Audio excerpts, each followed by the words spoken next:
Hey guys, it's Maggie Lindemann, and I'm here chatting with Milky.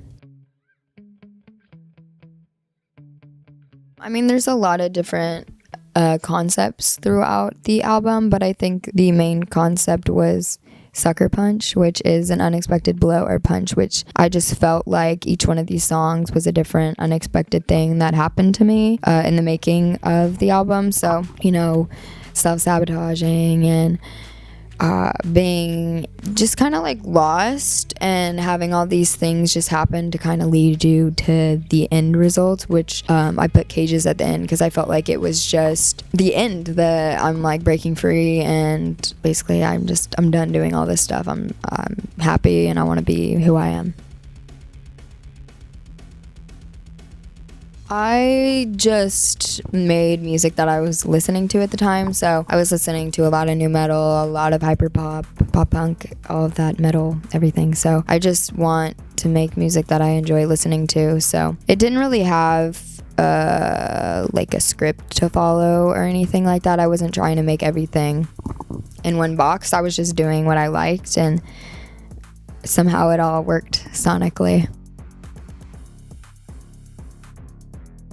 Oh my god. I mean, in the early stuff, I was making super pop music just because a lot of stuff, but I was, in a label at a young age and had a certain look and was kind of guided in one direction, and I realized that I didn't want to go in that direction, so I started making music that I liked and I actually enjoyed, and that's how Paranoia came about.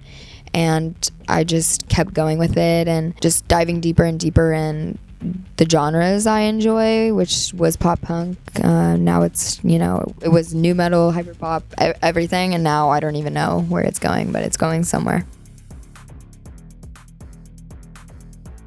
I definitely have a creative process in terms of writing. I pretty much start out the writing process the same. I, go to the studio, have a beat made, or we make the beat and all that, and then I start doing melodies and start writing. And sometimes I'll go in and I'll have a concept ready. Sometimes it just based on the melody. Sometimes I'll like freestyle a little bit and I'll hear some words that I like and then I'll go in a direction. So in terms of writing, I do have a creative process, but I think in terms of how things sound, I kind of just go off top with whatever happens.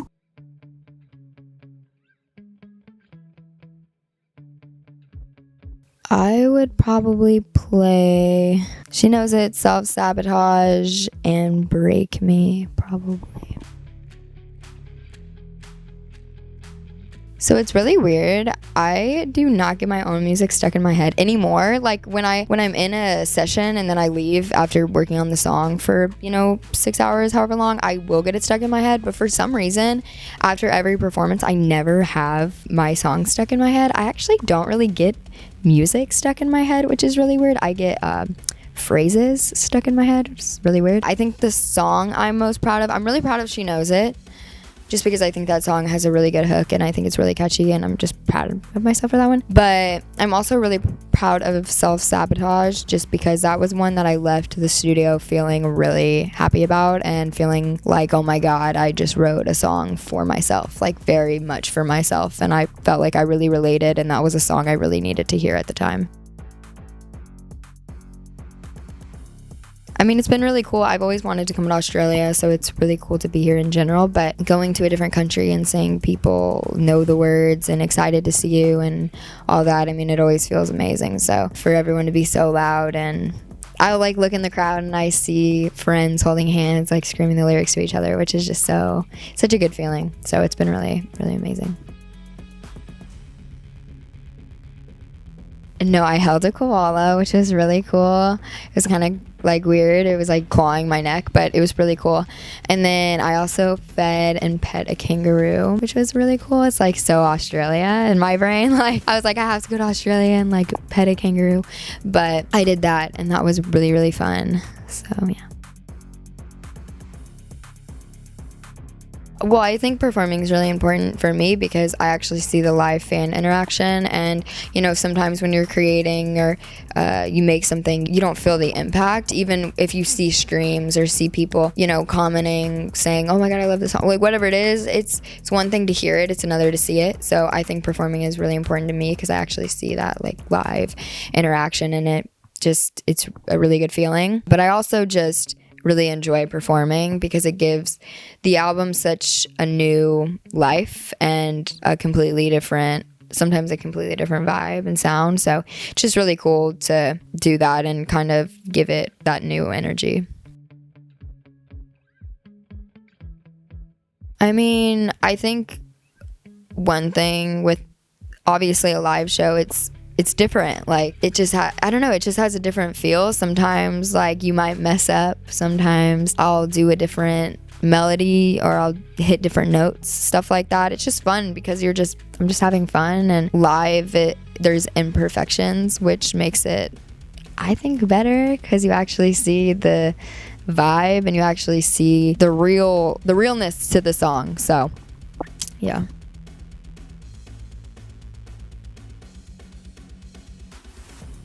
Sleeping with Sirens, Paramore, and Evanescence. Dream collaboration at the moment is Movements. Probably a Sleeping with Sirens album.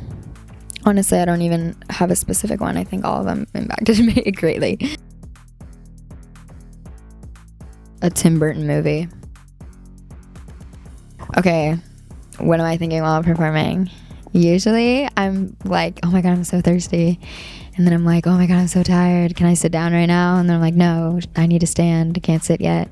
I'm usually thinking about everything other than the song. So sometimes, like, I'll be performing and I'll say the wrong lyrics. People think I just don't know the words, but I'm actually, like, completely thinking about something totally different. And I'm like, oh, what are we going to eat after this? And I'm just, like, singing without realizing. Miley Cyrus. Oh, I would want to say Before He Cheats by Carrie Underwood. I loved Carrie Underwood growing up. I still love Carrie Underwood, but I loved her growing up, and I just always really liked that song. The Jonas Brothers played at our state fair, so I saw them, but I only saw them for a couple songs because then we went and, you know, enjoyed the fair. But I think the first, like, concert was either Lady Gaga or Britney Spears. The best concert I ever saw was Two Door Cinema Club at Coachella, because if you've been to Coachella, you know, like, the vibes and that music was just so good at Coachella. Spice Girl. Crybaby Spice. I don't know, I guess, like, Paramore, Evanescence, someone, like, I look up to a lot. That would be, like, really cool.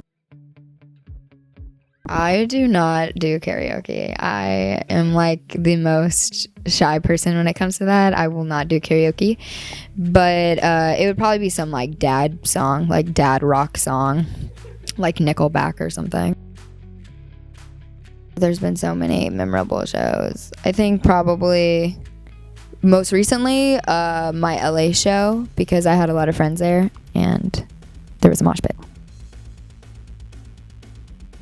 Off top of my head, the first one that comes is Lana Del Rey. I don't know, I guess stay focused and my future self. What would I tell my future self? Fuck, I don't even know what I would tell my future self. I know what I would ask my future self, like, how's life?